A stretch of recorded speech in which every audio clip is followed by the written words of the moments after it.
A lot of people are wondering how to quit my job and start my own business. All you need to do is create a business that replaces your income. And let me tell you, it's a lot easier than you think. Let's go.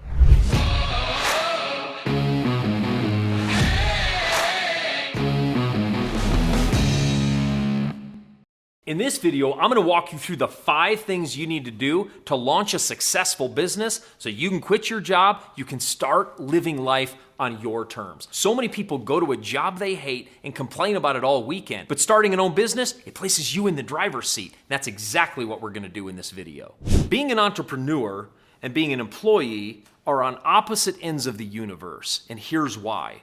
An entrepreneur creates their future. An employee manages a business owned by somebody else creating their future. It's a massively different process. And what I want to do is shift you from a 9-to-5 thinking to business ownership thinking. And in this video, by watching every single tip by the end, you're going to understand how entrepreneurs need to think to create that revenue so you can replace your income. And I don't care if you're trying to replace $50,000 a year or $500,000 a year, a business can do any amount of money as long as you're in the right industry. Launching a business is scary. I can still remember the very first business I launched when I left my job. When I left my job, I had no money. I was just about to get married, and I was going to launch a business the same year as my wedding when I was 20 years old. It was terrifying. And I was leaving a job making $10 an hour. I shouldn't have been that terrified, but the truth is at that time, it was all the money I had guaranteed. And that means that I didn't eat if I didn't make money. It put a lot more pressure on me every day to make sure I could find customers, make money, and actually provide.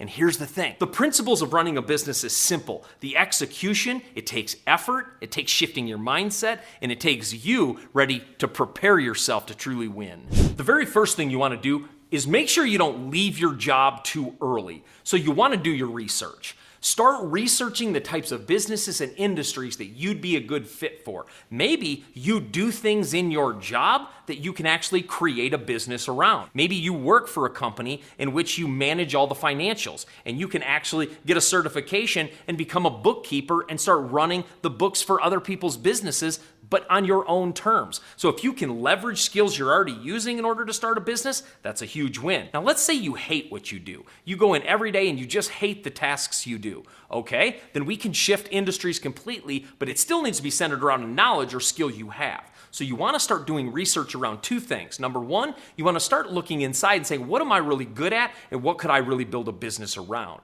And then the second thing is take all those things you're truly good at and look over and say, what kind of businesses exist around this skill set? And if I can find the marriage of those 2 things, I have a great business waiting to happen. After you've chosen the industry and chosen the kind of business you're going to start, you're going to want to create a business plan. And these are really fun to create because it allows you to dream. When you go to a job every day that you don't like, it's like your dreamer gets broken. Building a business plan for me has always been a blast because it allows me to dream. Man, I could help this customer this way and I could do this way. Doing a business plan is one of the most fun things of building a business because it allows you to create a vision for what the future could be. Destiny is built within business plans. Your future is built within business plans. The freedom you're going to have with your spouse and kids and friends are built within business plans, well-executed business plans. And all a business plan is it's a layout of what kind of business you're starting and how are you going to find customers, how are you going to serve those customers. It's very simple, but it's very important. And I'm telling you, this is a fun thing to do with other people that know business. Go out to dinner with a couple people that really know business and tell them you're writing up your business plan. Ask them some questions of how they would structure it, because this is a great dinner conversation of maybe how they started their company and how you could start yours. The third thing you're going to want to do is start hanging out with business owners. When I was an employee, one of the things I noticed is a lot of people complained about their job. So when we were at lunch, people were complaining about their job and how they didn't like it and how they couldn't wait for the weekend. And when I was talking to people outside of their job, it was complaining about, oh, the 9-to-5, Monday's coming. And it was just a lot of negative energy. I can tell you, when you get around business owners, that changes. Because most business owners are pumped about their life. They're excited to build their business. Now, some business owners may be at a hard spot in their business and it's very stressful, but business owners are still creating their destiny. They're still growing their company. So I would tell you, start hanging out with as many business owners as you can. Number 1 is you want to start shaping your mind to start thinking like an entrepreneur. Because remember, as an employee, business happens from you, meaning you're managing the business. As an owner, business happens because of you. meaning you have to create it, you have to create the work and make sure that it's flowing. So an entrepreneurial brain thinks a lot different. They think about opportunity, they think about collaborations, they think about sectors of the markets that are unserved. And that's the way you have to think. And the way to help your brain change a little bit by osmosis is start putting yourself in rooms with business owners that are thinking like that. And let me tell you, a tip that I learned early on, just shut up and listen. I learned that early in my business career. Don't go and meet with people and try to prove how much you know. Just ask questions and listen. Become the best learner you can. Because if you really want to quit your job and start a business, you need to soak up information at a rapid speed. Being in rooms where people that know a lot more than you is a great way to do that. My mentor used to tell me this: if you really want to grow, you need to be the dumbest person in every room. And I love that statement. And I know some people really kick against that statement because it's calling us dumb. But what I've realized is if I keep placing myself in rooms where I'm the dumbest person in every room, I begin to feel like an expert in a lot of rooms because I'm just learning and soaking in information on people's experiences. And so I want you to start building your relationships with other business owners. Before I go on to the last few tips of how you can kick that job and launch your business, make sure you subscribe to our channel where I give a lot of money management tips, a lot of real estate investing tips, and a lot of business tips so you can create financial freedom and build a business you're truly proud of. The fourth thing you want to do is just move with caution. Move with caution. You don't want to quit your job before you're ready, but you also don't want to stay longer than you should. And sometimes quitting your job and moving out, it's very scary. I've done this twice in my life. I did it when I was 19, as I mentioned, and I did it when I was about 32. I was a teacher, and I was going to go out on my own and start a speaking business and start traveling the country. The school was working with me and allowing me to travel throughout the school year, and then at the end of 1 year, they decided we're not going to allow that to happen anymore, and I had a decision to make.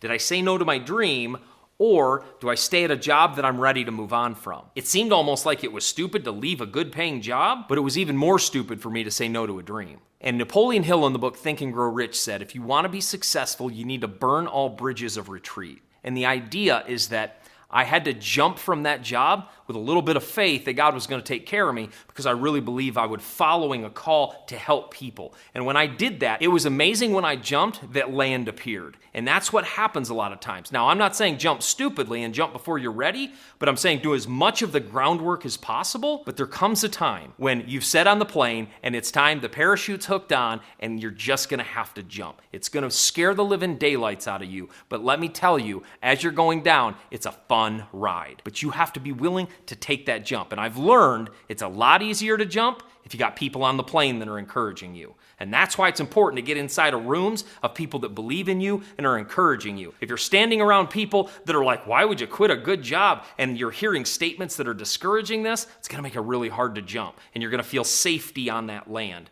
What I want you to do is I want you to get more scared of complacency than you are of uncertainty. And that is what will help you get this business launched so you can quit your job. The fifth thing you need to do if you're going to quit your job and start a business is get a mentor. Get somebody who you can call and bounce ideas off. And I will tell you, some mentors charge $100 to $200 an hour. Some mentors charge a package for a year of up to $15,000 to $25,000. So mentors are all over the board. But finding a good business mentor who can give you some ideas in the midst of uncertainty. You can call when you're feeling a little scared or you can't get customers. Who are you going to call when you can't do that and you really need to earn revenue, but you don't know what to do? It's great to have a business mentor to bounce ideas off of so you can keep that business idea moving forward. Mentors changed the game for me. My very first mentor changed my life forever, and my life is still different today because I hired that mentor. And a quick bonus tip is leverage your resources. If you're a teacher, leverage the resources in your building. People in your building may know people that own businesses. Their friends and colleagues or brothers and sisters may own businesses. Find somebody that owns some businesses. Use your network. Use your own collateral. If you need some startup money, maybe you have some equity in your home you could pull off. Most people don't understand they have more resources than they think they do. And your own resources are going to be very helpful in launching your business. I'll tell you something my business mentor told me. Most people don't fail because of the lack of resources. They fail because of the lack of resourcefulness. There's a big difference. You may not have the money, you may not have the information, you may not have the education, but you can get it all. But you have to be resourceful and be willing to pursue it all.